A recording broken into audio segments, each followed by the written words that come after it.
Empezamos, más de 1.600 familias resultaron afectadas por las lluvias registradas en el cantón Playas, en Guayas. Los moradores fueron evacuados aproximadamente de 30 sectores. En los techos es como cientos de personas esperaron para recibir ayuda y ser rescatadas, luego de que sus casas quedaron bajo el agua.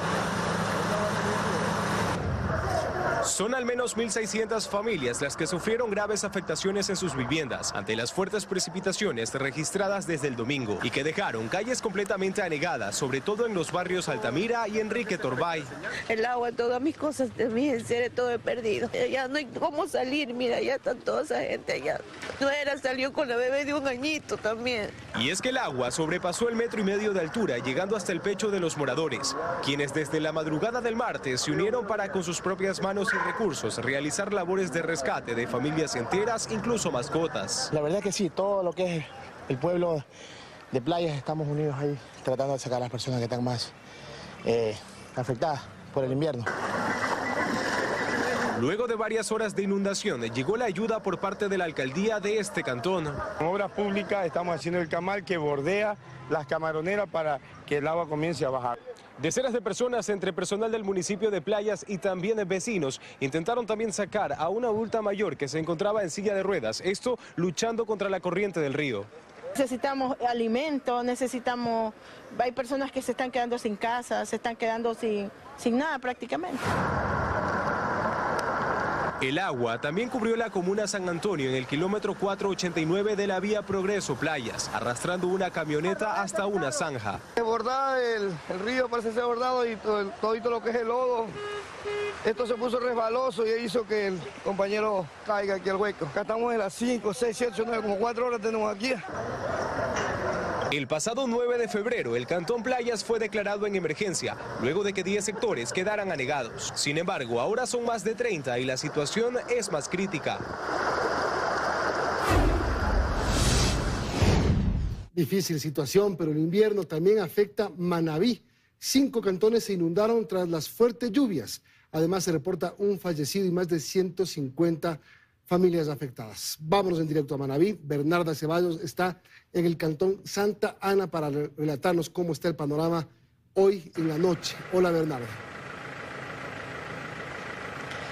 Milton, ¿qué tal? Muy buenas noches. Así es, más de 24 horas de lluvia ha soportado el cantón Santa Ana, ubicado a unos 15 minutos de la capital Manabita, Portoviejo.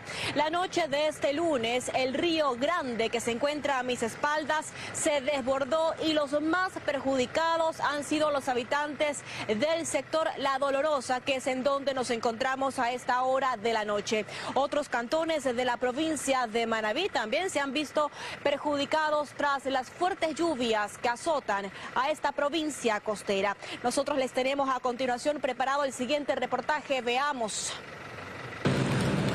Pedernales, Chone, Jama, Santana y Pajane lucen así, con ríos desbordados, deslizamientos de tierra y calle anegadas tras las fuertes lluvias en los últimos días.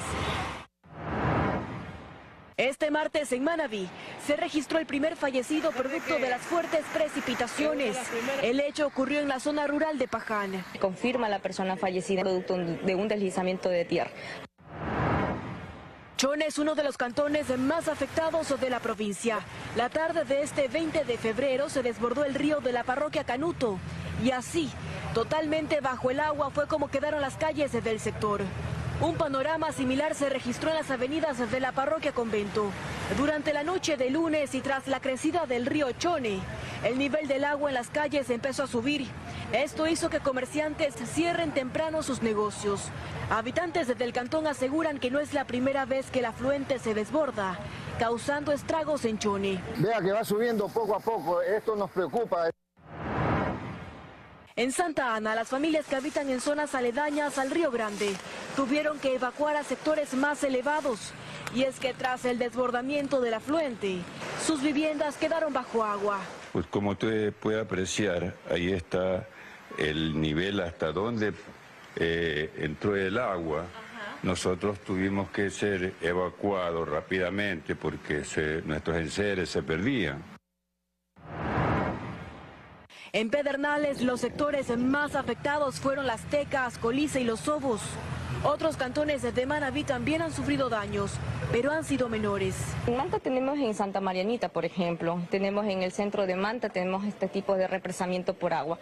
Pero una vez de que disminuyan las precipitaciones, pues disminuye el tipo de represamiento y ya se vuelve la normalidad. Más de 150 familias resultaron perjudicadas en Manabí, tras las fuertes lluvias que azotan a esta provincia de la costa ecuatoriana. Y al menos aquí en el Cantón Santa Ana, tras 24 horas de intensas lluvias, realmente las precipitaciones han parado, han disminuido. A esta hora de la noche únicamente se registra una ligera llovizna. Nosotros nos quedaremos aquí en la provincia de Manabí, recorriendo las zonas más afectadas por estas fuertes precipitaciones registradas los últimos días. Esa es la información hasta esta hora de la noche. Milton, continúas con más desde estudio. Muy buenas noches. Buenas noches para ti, gracias por la información, Bernarda.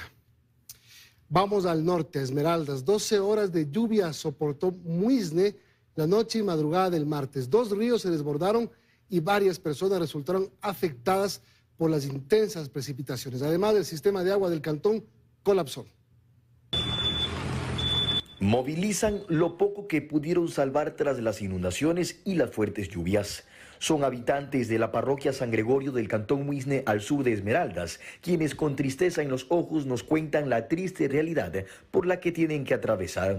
Triste porque no hay a dónde se están mis niños, está todo mojado, todo se me mojó todo. El agua subió 20 metros y las afectaciones son realmente críticas. 10 casas destruidas por la fuerza de la naturaleza y 60 familias que lo perdieron todo y más de 1000 hectáreas de cultivo afectadas. Ese es el resultado de las intensas precipitaciones registradas en las últimas horas. Como una hora y media ya estábamos con las casas, como quien dice, al borde ya, y ahí comenzó la desesperación porque no teníamos ya, como quien dice, dónde refugiarnos.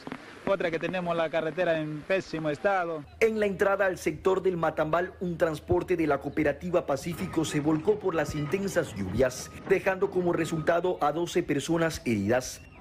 Las zonas más afectadas por las precipitaciones serían la parroquia San Gregorio, El Salto, San Jacinto y Estero de Plátano, además de varios deslizamientos de tierras y el desbordamiento de 2 ríos. Las vías estatales que conectan Muisne con Pedernales y Atacames registran varios hundimientos y socavones. Reitero mi llamado al gobierno nacional a asignar los recursos correspondientes y ya trabajar de manera integral proyectos que eviten que estos desastres naturales afecten a todas las poblaciones del país y especialmente en Muisne. Son 8 meses consecutivos en los que este cantón se ha mantenido en emergencias por temblores, lluvias e inundaciones sin precedentes, las mismas que ahondan más la crisis y las afectaciones a su gente. Mientras que en Guayaquil el COE cantonal se activó tras cerca de 100 emergencias que se han registrado durante 2 días de lluvias. Pozorge es la parroquia rural más afectada con 70 familias damnificadas. Las intensas precipitaciones han provocado la caída de 21 árboles, la interrupción del servicio eléctrico en 14 sectores y el colapso de 6 edificaciones. Una de ellas, una vivienda ubicada en la urbanización Beata Mercedes Molina, noreste de la ciudad. Aquí, una pared cedió a la presión del agua que provenía de la cooperativa San Francisco. Andrés Sandoval, gerente de Segura EP, frente a este tema y la preocupación de la familia que vivía en esta casa, indicó que se ha hecho un levantamiento de escombros, además de un informe de necesidades. Se identifica si la familia puede ser acogida por un familiar o por un vecino, y en caso de que no sea así, lo llevamos a un albergue aquí en la ciudad de Guayaquil. El COE cantonal, asimismo, conforme a las evaluaciones técnicas realizadas, ha identificado a vías con alta vulnerabilidad y son la avenida Víctor Emilio Estrada, la avenida Francisco de Orellana, Samane 6 y el noreste de la ciudad de Guayaquil, como la Sergio Toral. Durante esta mañana, estos mismos sectores reportaron acumulación de agua. Es ahí donde se prioriza la recolección de basura y se prioriza estén cerca los hidroclines para una atención inmediata. La ruralidad del cantón también se ha visto afectada. Sandoval aseguró que mediante un sobrevuelo en aeropolicial se constató las afectaciones en Pozorja, parroquia rural de Guayaquil, donde existen 70 familias damnificadas, por lo que se ha establecido un puesto de mando y 2 albergues. Gracias a Dios no hay una vida que lamentar, pero sí hay una afectación. Si comparamos playas del Cantón Payas es una afectación leve, pero son enseres. En total, el COE cantonal de Guayaquil reportó cerca de 100 emergencias durante estas 2 últimas noches de lluvias intensas, en las cuales Guayaquil ha soportado tal magnitud de agua, equivalentes a 85 edificios de 135.60 metros de altura. Según el INAMI, la alerta de lluvia se mantiene hasta este 21 de febrero. No obstante, en el mes de marzo también se prevé precipitaciones de moderadas a fuertes. Increíbles datos, pero no es todo. Vamos a la Amazonía. Tras el desbordamiento del río Upano, técnicos hacen evaluaciones de la situación por el embalse que se mantiene en la parte baja del volcán Sangay. Se analiza lo que podría suceder a futuro cuando se construyan 3 puentes en el trayecto Macas-Puyo. El nuevo desbordamiento del río Upano, tras el despogue de las aguas en la parte baja del volcán Sangay, sucedido el pasado domingo, obliga a realizar evaluaciones. Para un técnico en hidrología, la última creciente habría acarreado un volumen de casi 1000 metros cúbicos por segundo. La parte del embalse se abre en esa zona, entonces por eso es que hubo el descenso abrupto del agua. Más o menos un caudal estimado de 900 metros cúbicos, y por eso fue que nos afectó en las protecciones que teníamos elaboradas. La corriente, aparte de destruir el camino provisional en este tramo de la troncal amazónica que enlaza la ciudad de Macas con el norte de la región, afectó los trabajos que ejecuta el Cuerpo de Ingenieros del Ejército en el lugar, en donde irá uno de los puentes de mayor longitud. Tenemos que realizar limpieza, tenemos que recuperar algunos elementos propios del efecto del río. Es que la ejecución de estas obras financiadas por el Ministerio de Transportes y Obras Públicas es lo que más preocupa, debido a que las construcciones tendrán que sortear su avance con este comportamiento de la naturaleza. Hemos tenido algunas paralizaciones a lo largo del proyecto.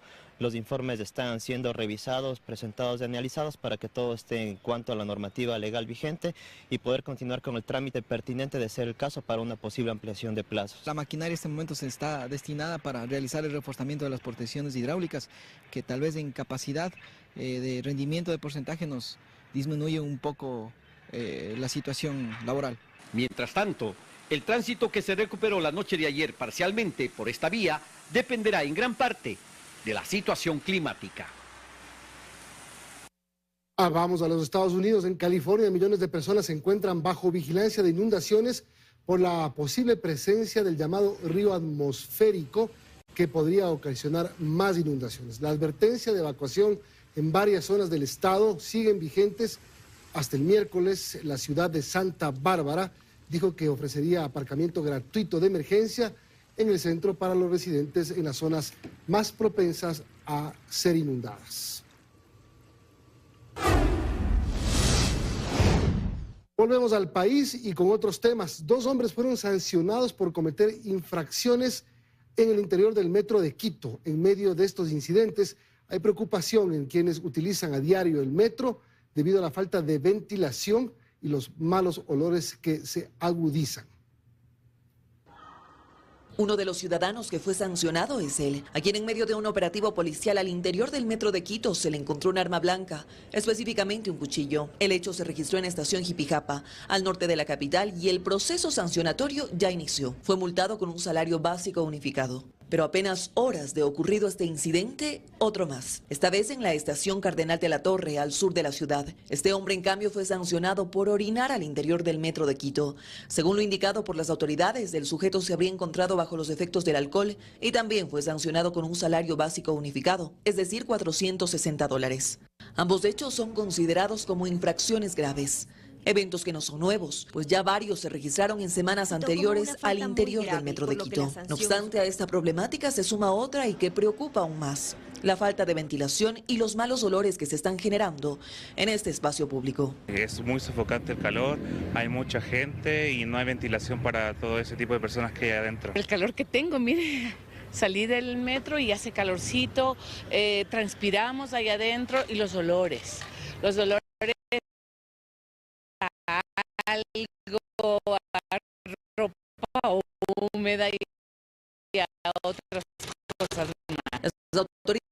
están conscientes de este grave inconveniente que se agudiza con el pasar de los días.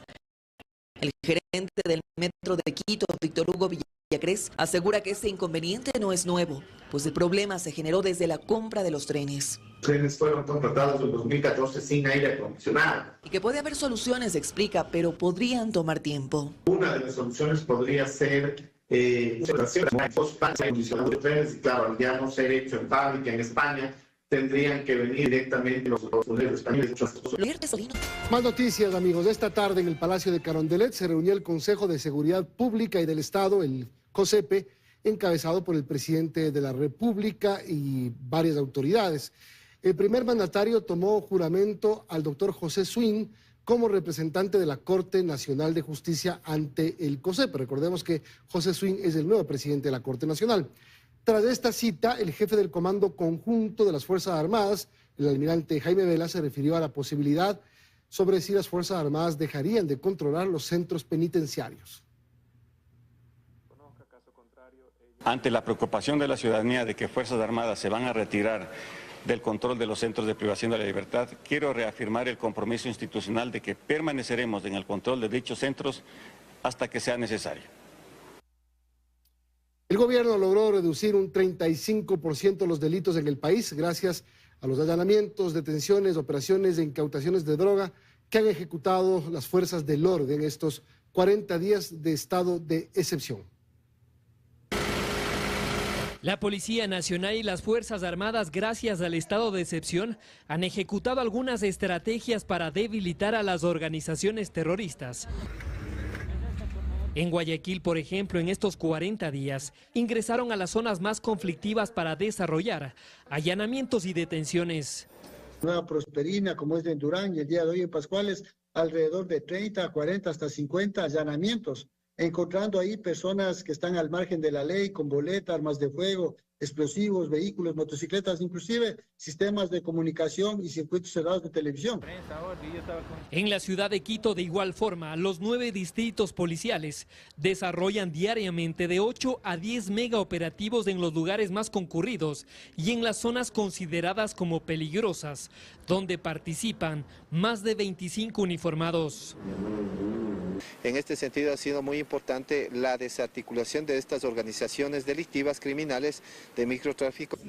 Otra de las estrategias que se ha efectuado en este Plan Fénix para debilitar a las bandas criminales es la militarización de las cárceles del país. El haber sacado los sistemas de comunicación, las antenas, el sistema de internet, los celulares y tenerles en un régimen interno de rehabilitación y de disciplina es lo que nos va a permitir mantener este decremento y sostener esta disminución.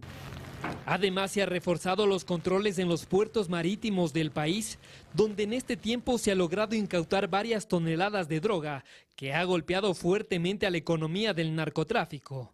Ahora bien, la pregunta que nos hacemos todos es ¿qué pasará luego de que finalice este estado de excepción? Luego viene la tercera fase, que es la consolidación y estabilización de las estadísticas y la fase de sostenibilidad. El estado de excepción de 60 días que rige hasta el 9 de marzo podría ser extendido por 30 días más, mientras el gobierno pretende que sea permanentemente el acompañamiento de la fuerza pública en las cárceles del país. En la comuna El Real, en la parroquia Chanduy, en Santa Elena, las Fuerzas Armadas y la Policía Nacional inhabilitaron 2 pistas clandestinas que eran utilizadas para el aterrizaje de avionetas dedicadas al narcotráfico. Las pistas tenían una longitud de 600 y 700 metros respectivamente. Ya serían 3 las pistas que fueron deshabilitadas en lo que va del año en esta provincia. Las unidades de inteligencia del bloque de seguridad continúan recabando información en esta lucha contra el narcotráfico y el terrorismo. Mayra Salazar, señalada por vínculos con Leandro Norero y procesada en el caso Metástasis, entregó una agenda con manuscritos que podrían aportar al caso en una reciente versión rendida en la Fiscalía. Salazar pide protección, dice que su vida está en peligro. Es una de las piezas clave del caso Metástasis y permanece detenida desde diciembre del 2023. Mayra Salazar estuvo antes como asesora de la ex asambleísta Cristina Reyes del Partido Social Cristiano, incluso en el Parlamento andino. Como presidenta de la Fundación Renova se acerca desde el 2018 al sistema penitenciario. Lo confirmaba en esta entrevista de 2023, justo para cuando se cree tenía cercanía con el narcotraficante Leandro Norero. Nosotros iniciamos el voluntariado en las cárceles de la ciudad de Guayaquil, específicamente en el área de mujeres, haciendo proyectos en el área de arte y el área laboral. No obstante, su vinculación con la Corte de Justicia del Guayas le acerca a lo que hoy se conoce como la trama del caso Metástasis, que la tiene privada de la libertad. Esta vez, a través de su abogado, Salazar se ha ofrecido a colaborar con las investigaciones y el pasado 16 de febrero entregó una agenda con escritos a mano, que aseguran serán de utilidad en el trabajo investigativo de Fiscalía. Según la hipótesis de Fiscalía, Mayra Salazar era uno de los vínculos de Leandro Norero, quien desde la cárcel de La Tacunga le escribía para lograr ayuda en sus procesos judiciales, en uno de los casos de lavado de activos y en otro habeas corpus, por ejemplo. Pero Salazar dice haber recibido amenazas y tras pedir que la protejan a través de su abogado, ha ofrecido colaborar. En la agenda entregada se sabe que hay escritos a mano, documentos con fechas de visitas, nombres y contactos de Leandro Norero con funcionarios incluso aún no vinculados al caso Metástasis. No obstante, ya en prisión, Salazar dice temer por su vida. En la reciente versión rendida ante Fiscalía cuenta que por estos días nos encontrábamos en un solo pabellón 3 personas procesadas del caso Metástasis y en horas de la tarde y noche nos invaden en el pabellón con otras 12 personas procesadas. Y cierra diciendo: señor fiscal, temo por mi vida, no tengo las garantías necesarias para rendir mi versión. Sin ampliar más detalles. Lo cierto es que el sobre con la agenda con los manuscritos ha sido entregado a las autoridades con el propósito de mantener la cadena de custodia y extraer toda la información que Salazar ha ofrecido.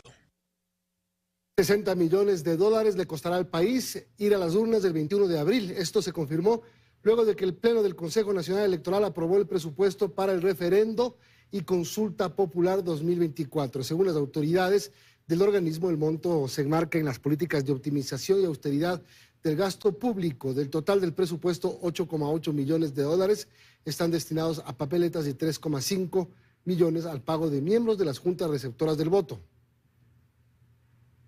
Este jueves la Asamblea retomará el debate del proyecto de reformas al Código Orgánico Integral Penal. La bancada de gobierno busca que se queden fuera los temas relacionados a la consulta popular, además del recurso de revisión, en los que no hay acuerdos. Según el presidente de la Asamblea, Henry Kronfle, hay 3 mociones presentadas ante el Pleno que buscan destrabar el tratamiento al paquete de 86 reformas al Código Penal. Hay una por el proyecto completo, hay una moción presentada para archivo, hay una moción presentada con estas 3 mociones que le acabo de decir, que aquí no va a haber una agenda de impunidad. Quédense tranquilos con eso, por favor, señores. Aquí no hay pactos por abajo de la mesa, ni mucho menos.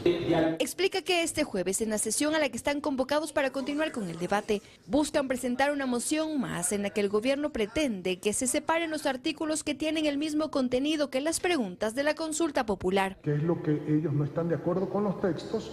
Porque prefieren hacer modificaciones de esos textos en el marco de una consulta popular. La legisladora de ADN, Inés Alarcón, lo confirma. Dice además que ya tendrían los votos. Hemos conversado con los señores de Pachacuti, con los señores de PCC, ellos nos apoyan, estamos conversando con Construye, que ellos ya han dado su posición de que si se cambian estos malos elementos en las reformas del COI, también aprobarán. En el correísmo por ahora, la salida está en que el informe regrese a la Comisión de Justicia y se hagan correctivos. Y esa es una de las alternativas que lo planteamos desde el principio. Así es que en este contexto no vamos a ceder en las necesarias reformas que tiene que hacerse el COIP en materia de seguridad. La posibilidad de archivo no está descartada, al menos así lo afirmó el mismo presidente de la Asamblea, a lo que se sumaron las voces de Construye y de legisladores independientes. Nuestra posición es rechazar totalmente estas reformas que no tienen un sustento legal y que tienen aberraciones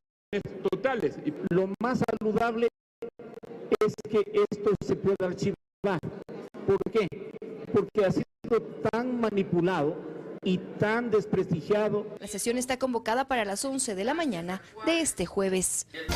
Seguimos, amigos, atención, por unanimidad el Pleno de la Asamblea Nacional aprobó esta tarde el acuerdo de asociación comercial entre Ecuador y Costa Rica. Con este tratado se prevé el incremento del 10% de las exportaciones y que eso le genere al país ingresos por 2,9 millones de dólares inmediatamente. Según lo acordado, se excluyen productos como carne bovina, lácteos, piña, yuca, café, pero se amplía el mercado para textiles, cerámica y producción de la pequeña y mediana empresa. A propósito de exportaciones, Ecuador abre la puerta a más acuerdos comerciales, lo cual podría mejorar las exportaciones no petroleras y no mineras, que en 2023 solo crecieron un 2,8%, la cifra más baja en los últimos 7 años. Belén Merizalde nos cuenta más. 4, 3, 2. Sí, ¿qué tal? El Ecuador tiene al momento 10 acuerdos comerciales. A enero de este año, estos representaron 6.652 millones de dólares en exportaciones. Según el sector exportador, el país debe continuar abriendo sus puertas a otros acuerdos para poder crecer y estabilizar su economía. Con China, por ejemplo, se espera que el Tratado de Libre Comercio entre en vigencia máximo en 90 días y con ello a mediano plazo el país podría alcanzar exportaciones no petroleras por 5.000 y hasta 7.000 millones de dólares. Entre los nuevos productos a exportar a esa nación están, por ejemplo, la pitahaya, guayusa, yuca, tagua, borojó, palmito, lo que significa que las MIPYMES serían las más beneficiadas. El acuerdo comercial con Costa Rica también es importante. El comercio bilateral entre ambas naciones suma alrededor de 100 millones de dólares y podría duplicarse con el acuerdo. Y pese a que es un mercado pequeño, es interesante para el Ecuador, pues se puede exportar otros productos que no son los denominados estrella. Por ejemplo, tableros de madera, caucho, productos cerámicos, entre otros, que principalmente se producen en la Sierra Centro y Azuay. El acuerdo comercial con Corea del Sur está firmado ya. Solo restan algunos pequeños detalles. Con ello, las exportaciones a ese país podrían crecer en un 27%. El principal producto de exportación a esa nación es el camarón.